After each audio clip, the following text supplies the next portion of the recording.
శ్రీ మాత్రే నమః. అందరికీ నమస్కారం.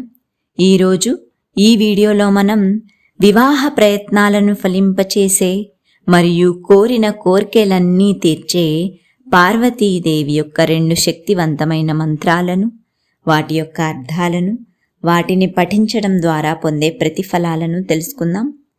ముందుగా మంత్రాలను చూద్దాం. మృణాళ వ్యాళవలయ వేణీబంధక పర్దిని హరానుకారిణి పాతులీలయా పార్వతీ జగత్. మరొక్కసారి విందాం. మృణాళ వ్యాళవలయ వేణీబంధక పర్దిని హరానుకారిణి పాతులీలయా పార్వతీ జగత్. అనగా నాగ కంకణములను జటాజూటమును కలిగిన శివునిని అనుసరించుచున్న పార్వతీమాత తన లీలావిలాసముతో జగత్తును కాపాడుగాక. ఇప్పుడు ఈ మంత్రాన్ని పఠించడం ద్వారా పొందే ప్రతిఫలాన్ని చూద్దాం.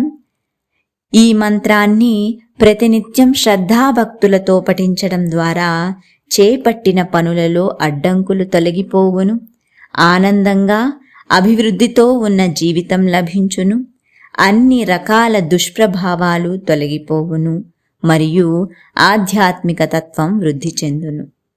తరువాత మంత్రం హే గౌరీ శంకరార్ధాంగి యథాత్వం శంకర ప్రియా తథా మాం కురు కళ్యాణి కాంతకాతాం సుదుర్లభాం. మరొక్కసారి విందాం. హే గౌరీ శంకరార్ధాంగి యథాత్వం శంకర ప్రియా తథా మాం కురు కళ్యాణి కాంతకాతాం సుదుర్లభాం.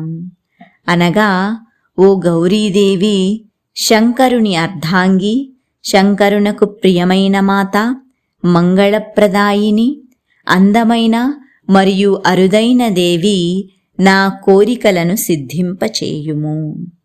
ఇప్పుడు ఈ మంత్రాన్ని పఠించడం ద్వారా పొందే ప్రతిఫలాన్ని చూద్దాం.